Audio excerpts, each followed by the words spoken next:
Welcome to Coast Vue, the show that every single day celebrates the men and women who are making Coast of Mississippi such a great place to live, work, and play. Hey, listen, I wanted to take just a second today to share with you some really outstanding shows that we've had over the last week or so. And if you missed those here on 103.1 FM, you can go to the SuperTalk Gulf Coast Facebook page, or you can go to the SuperTalk Mississippi Facebook page. You can go to your favorite podcast. But I think you'll find them worthwhile. And let me just tell you about a couple of them. We had a great 1-hour conversation with Woody Bailey. He's the executive director of the Cruise on the Coast. And they recently completed an economic impact study, which was incredible, actually. And it compared back, I think, to 2016. They've done 4 over the years, but in this particular case, it looked at the span between 2016 and 2021. And just a great conversation. Woody's such a dedicated community servant, and I really enjoyed that conversation. I had an awesome conversation with Angela Geis. Reed Geis, most people know him. Wade Geis, the famous civil defense director. Wade's grandchild, Reed's daughter, who has gone from Coastal Mississippi to Hollywood, has started a company called New Contacts that she started, I think, 16 years ago now. And it was just an awesome conversation. She's doing incredibly important work. Like, for example, if you go to Hulu and watch the Kardashians, I don't, but some people do. All of the branding around that show, the photographs, the promotional stuff that was done around that show, Angela's team did it. She says that at any given shoot, she could have 150 people involved in a shoot. But if you're starting your own business or thinking about starting your business, the conversation with Angela is one you should go listen to. If you're a woman or know a young woman who's thinking about getting into the business, she talks about what it's like to be a woman in Hollywood. And it was a really good conversation. I said, one of the things I said to her was, you have a woman card, but you don't play it. But let's look at your woman card for a second. What's it like for a woman to do business in Hollywood? Just an awesome conversation. I had Jeff Shepard from Mississippi Power. We talked about the upcoming tropical season. The work that Mississippi Power has to do to prepare for tropical storms is truly remarkable, and they've done such a great job. We talked about Hurricane Zeta, which was more than a test. You're talking about half of their customers, lacked power because of that incredible wind event that we experienced there. But we talked about that as well. I had just a really inspiring conversation with Mayor Billy Knight from Moss Point. What an inspiring man he is. And so many leaders in this community across coastal Mississippi are coming to help him. He likes to say that he's planting seeds he'll never enjoy the shade from, but he's really focused on the future. He's not interested in getting reelected. He just wants to make his mark. And here's a man in his 80s who could have rode off into the sunset, but he chose not to do it. Just incredible. Had Secretary of State Michael Watson on. We talked about the Conservation Trust Fund that was passed this past year, and we obviously had a great conversation about the election process and how that's going. I could go on. What a great opportunity it is for me to really visit with people and learn what makes them tick, see the kind of contributions they're making to coastal Mississippi. Just awesome. Of course, I'm the former publisher and president of the Sun Herald, so I pay very close attention to the Sun Herald these days, and I'm really proud of reporter Anita Lee. I have a super relationship with Anita. We worked closely together for many, many years when I was at the Sun Herald, but they did an investigative report on the BP funds, the Gulf Coast Restoration Funds. I really want to encourage you to go take a look at that. The headline says this: $53.3 million and 33 jobs, and only 33 jobs, no plan. That's how Mississippi lawmakers are spending the BP oil spill money. I've talked about it a lot here on Coast Vue, that we've got to get better at identifying transformational goals. I sent the speaker and lieutenant governor a note this morning. I look forward to having them on the show, but I said, let's not look back in the future and say that we blew it. Let's make the necessary refinements to this and move forward. But if you missed that story, go to thesunherald.com, or you can go to the Coast Vue site. I posted a link to it. Okay.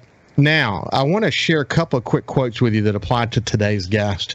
First one is from Albert Einstein, and he said this: intellectual growth should commence at birth and ease only at death. I thought that was great because I talk about it here. John Hairston is another one I talked to last week. the CEO of Hancock Whitney, and we had a full hour together. He had a lot to say about the economy, the economic situation, about the energy sector. Boy, if you missed that conversation, you should go listen to it. But he and I also talked about the older we get, the more eager we are to learn more. That's kind of goes with the territory, and we seek out wisdom in the conversations that we have. And Albert Einstein is right about that. The next one is from Ben Bernanke. He said, "No economy can succeed without a high-quality workforce, particularly in an age of globalization and technical change." He could not be more right about that. One of our competitive advantages here in coastal Mississippi is that we have incredible work ethic. So if you look across the industries and the segments that we have access to, we think about Ingalls and Chevron and Stennis, the tourism industry. The clarion characteristic of coastal Mississippi is our work ethic. We're so lucky to have that. And I want you to know, too, that the people here, not just work ethic, but they understand this, that Jonas Salk said. The reward for work well done is the opportunity to do more. And I think people here have sort of a loyalty to the work that they do, and that's one of the things that keep us ticking as an economy. One of the key characteristics of where we are here, though, is that we all have, I say all sectors of the economy have a great partner in Mississippi Gulf Coast Community College. And if you've not heard me say this before, it's worthy of saying again, and that is that Mississippi has one of the strongest community college systems in the entire United States. So when you look inside that, the community college system in Mississippi, what you see is Mississippi Gulf Coast Community College is one of the strongest community colleges inside the state of Mississippi. So obviously what that means is Mississippi Gulf Coast Community College is one of the strongest community colleges in the entire United States. And I'm really pleased to have my friend, the president of Mississippi Gulf Coast Community College, Mary Graham, with us this morning. How you doing, Mary? I'm doing great, Ricky. It's great to be on the show again. It's good to see you. When I look back on our conversations, they're always super important.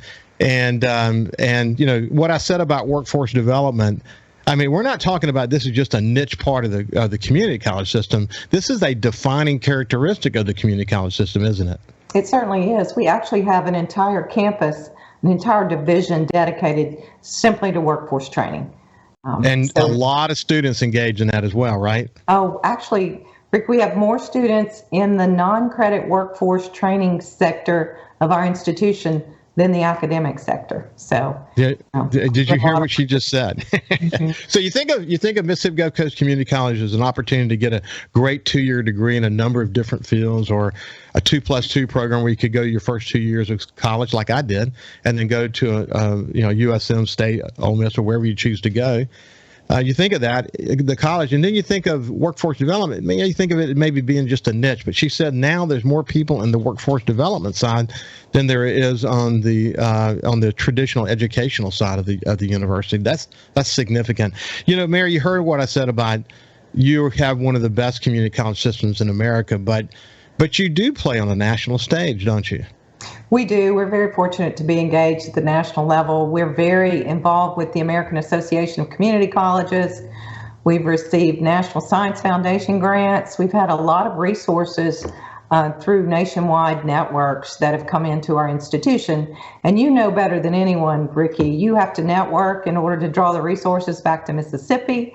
And you have to do the work. And the more that you do, the more that you're spotlighted, the more nationally you draw attention into Mississippi. And we've been very fortunate. I don't know if I mentioned this last time or if it had even happened, but Gulf Coast received a grant for $20 million from the Mackenzie Scott Foundation, just because of the work we're doing here in Mississippi. So it's being recognized nationally. And again, I say it's the great people we have here at Gulf Coast. Well, congratulations. I think it's worthy of saying. One of the things that Angela Geis and I talked about, and she said that she called it her coastal Mississippi or South Mississippi DNA, mm-hmm. and that is the ability to work in Hollywood. Now, this could be anywhere. I'm going to apply this back to you here shortly, and to develop relationships. I mean, really authentic, enduring relationships where a characteristic of that relationship is just being nice to people, having a good relationship with them. And she says, you never know. you never know how that's going to pay back. I often say that it amazes me the people who burn bridges, because what goes around comes around. Absolutely. And, you know, if you look at the success of Mississippi Gulf Coast Community College, a lot of it has occurred because you've done such a great job through your team of reaching out to the business community, reaching out to the community college system in Mississippi, and as you point out, just here nationally, and then it led to a $20 million grant from Mackenzie Scott Foundation. That's incredible that you've been able to accomplish that. You know, Ricky, one thing about living on the Mississippi Gulf Coast, there's so many opportunities to partner with big industry, with small businesses, and we make it a part of our mission to reach out to these entities because we want them to know that Gulf Coast Community College is here to support them, to help build their workforce, to fill any void that they may have in terms of workforce training. And again, we make a tremendous effort to make sure that we're doing it and doing it well. Can't just talk about doing it. You have to be really good at it. Or folks you don't do. And you got to listen carefully, and you got to be willing to make the changes to your strategic plan. Sure. We'll come back to that aspect here shortly when we continue our conversation with Mary Graham from Mississippi Gulf Coast Community College. See you after this.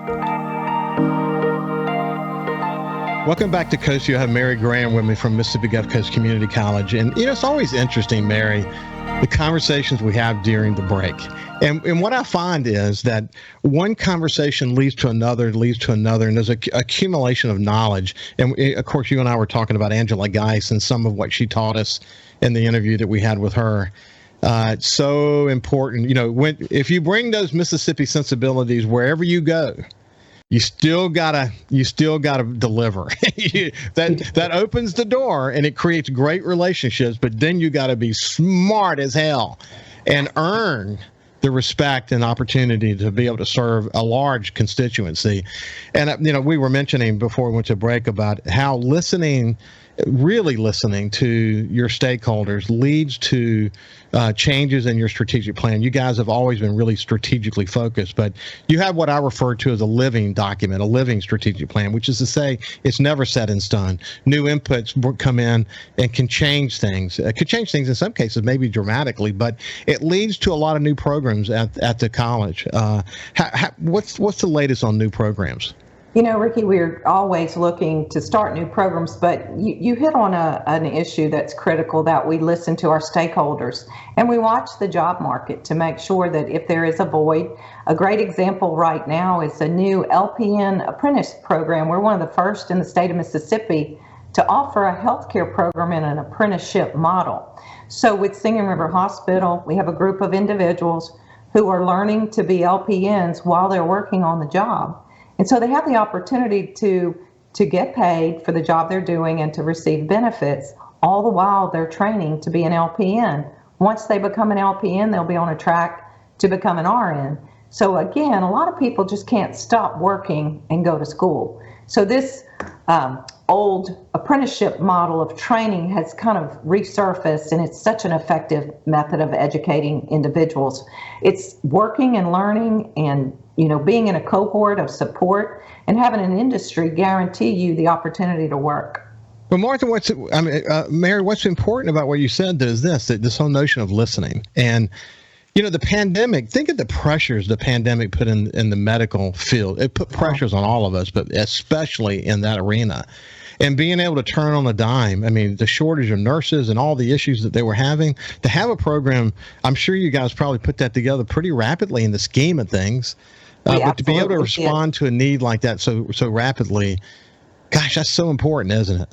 It is important. And then you have to have partners who help you work through the obstacles, because there's state regulations that don't allow for certain things. So when you have your partner, a multi-billion-dollar hospital system working with a multi-million-dollar institution, your voice is heard quite, more clearly, I should say. So having great partners helps you really maneuver through a lot of obstacles that a lot of community colleges may face and can't overcome.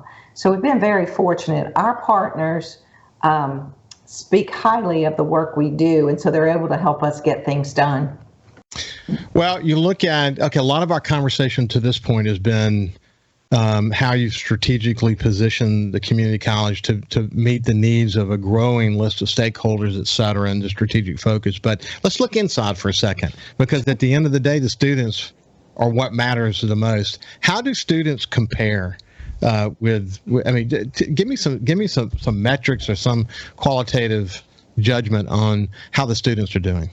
Students are doing well. A lot of students, the new challenge for students in college, not just at Mississippi Gulf Coast Community College, but in general in higher education, students are struggling coming off the heels of COVID with mental health issues, Ricky, and I think that's a really big issue in community colleges today.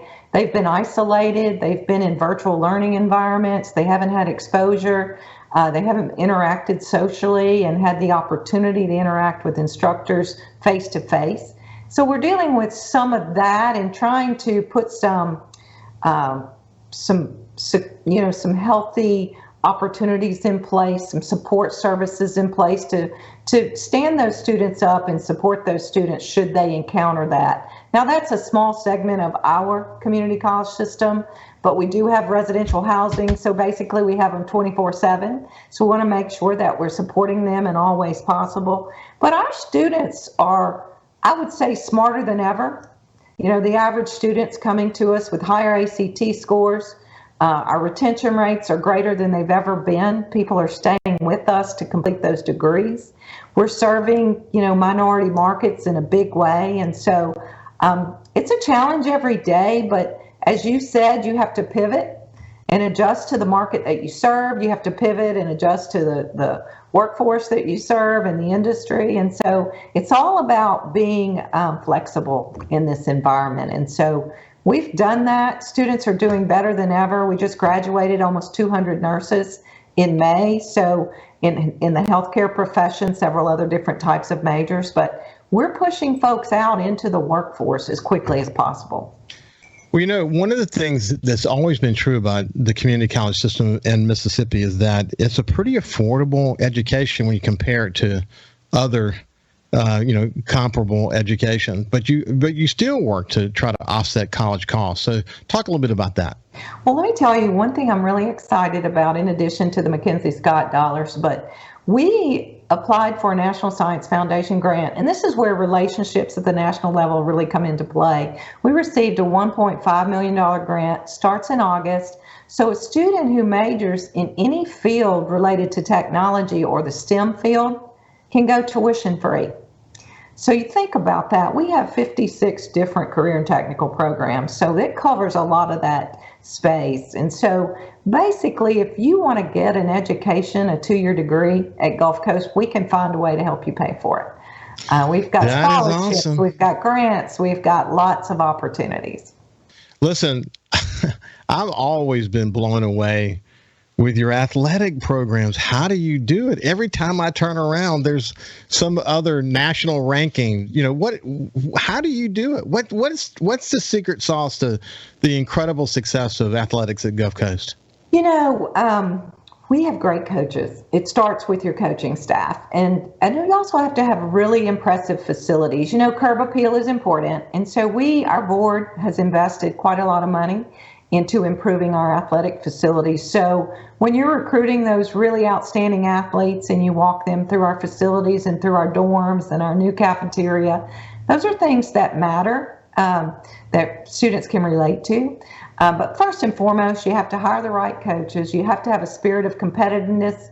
You know me, Ricky, I'm super competitive. I want to win at marbles. I want to win at everything that we do at Gulf Coast. So that culture has been built at Gulf Coast Community College for years. We want to win. We were just a few strokes away from winning the national championship in golf this year. I mean, we were so stinking close. But we'll be there next year. And, the pressure's on. We did well in tennis, plan to win a national championship in football this year. So we really put a lot of pressure on our coaches to win, but we give them the support that they need to do that. That's so cool. You got that great, we've talked about it before, that great new entrance to the school there, at the main campus. Wow, that is so impressive. And that also feeds into the whole athletic experience, whereas you don't have to drive down the old train track, Right. cross over that way. Such an incredible entrance. Hey, listen, in the short time we have left, how are things going in terms of looking toward the future? Things are really looking great for Gulf Coast. We just approved a multi-million-dollar capital building plan. A lot of what we'll do is renovation this year, making sure our facilities are up to speed, that they're safe for our students. There are a lot of safety concerns with all the things going on in the news. So we're always trying to do better in that arena. So things are looking really great. We have great faculty. Students are enrolling at a faster pace than ever. We've got more programs to offer. We're offsetting cost of tuition. So I would say things are great at Gulf Coast. Well, this. We've talked about it many times before, but I'm a proud member of the Mississippi Gulf Coast Community College Hall of Fame. At the time when I decided to change my major from from medicine, I was in pre-med, to business. Gulf Coast, my father had just passed away. Gulf Coast Community College was in the right place at the right time for me. I was able to get scholarships. Ultimately got a full scholarship to Southern because of the way I performed at Mississippi Gulf Coast Community College. But the combination of, the incredible focus I got, and I went to the old Jeff Davis campus. I guess it's called the Harrison County campus now. Is that what you call it? Mm-hmm. And the focus that I got there, the incredible instruction I got there from people like Miss White and Mr. Stamps and these incredible people, they prepared me so well. And I often said, when people said, how well were you prepared? Be honest about that. When you got to Southern, what was the situation? I said, wow, I would actually say that I was over-prepared because I got to Southern. It was actually easier to me than Gulf Coast Community College. I mean, I had demanding instructors, really demanding instructors, and they helped me, and that set the stage for the rest of my career, and I never will forget it. And if anybody's thinking about it, I don't care what your age is. You're never too old to continue your education or change your career focus or whatever. You've got this great community college right here in our backyard, and the opportunity to succeed are great because of the incredible focus that they have and the leadership they have. Anyway, I just wanted to add that at the end. Mary, it's been a terrific opportunity to catch up with you. We need to get together more often. Absolutely. Thank you. I appreciate your kind words. You bet. This has been Mary Graham. We'll see you after this break.